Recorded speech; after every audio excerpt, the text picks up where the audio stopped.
മീൻ വിഭവങ്ങൾ പലതുണ്ടെങ്കിലും തനി നാടൻ മീൻ കറിക്ക് അതിലൊരു രുചിയൊന്നും വേറെ തന്നെയാണ്. എങ്കിൽ നമുക്കിന്നൊരു പുളിയും മുളകും വെച്ചാലോ? അതിനായി നല്ല ചൂരമീൻ എടുത്തിട്ടുണ്ട്. ഇവിടെ ഒന്ന് വെട്ടിക്കഴുകി വൃത്തിയാക്കി എടുക്കാവുന്നതാണ്. ഒരു പാത്രത്തിലേക്ക് ഉലുവയിട്ട് കടുക് പൊട്ടിച്ചു. ഇഞ്ചി, വെളുത്തുള്ളി, കരിവേപ്പില, സവാള, പച്ചമുളക് എന്നിവ ചെറുതായി ഞറുക്കി നല്ലപോലെ ഒന്ന് മൂപ്പിച്ചു. ഉലുവയും ഇഞ്ചിയും പച്ചമുളകും ഇട്ടത് കാണിക്കാൻ വിട്ടുപോയതല്ല, ആ വീഡിയോ എവിടെയോ മിസ്സായി പോയതാണ്.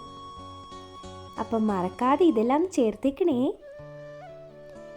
ഇത് ദേവന്നൂർ മുളക് പൊടി, കാശ്മീരി ചില്ലി പൗഡറിൻ്റെ അതേ ഗുണമാണ് ഈ മുളക് പൊടിയും തരുന്നത്. മല്ലിപ്പൊടി, കുറച്ച് ഉലുവാപ്പൊടി എന്നിവ ചേർത്ത് ആ പച്ചമണം മാറും വരെ ലോ ഫ്ലെയിമിൽ വെച്ച് ഇളക്കേണ്ടതാണ്. ഇല്ലെങ്കിൽ പൊടിവകകൾ കരിഞ്ഞു പോകും.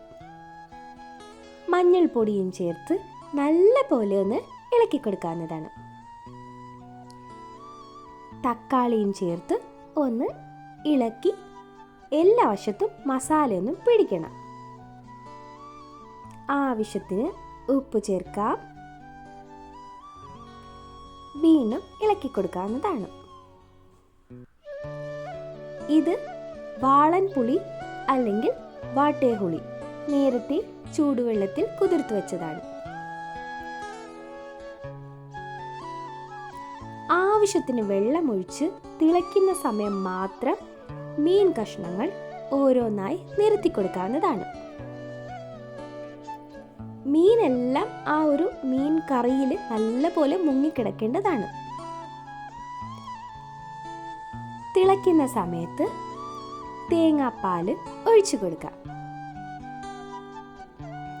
തേങ്ങാപ്പാൽ ഒഴിക്കുമ്പോഴാണ് ഈ കറിക്ക് ഒരു പ്രത്യേക ടേസ്റ്റ്.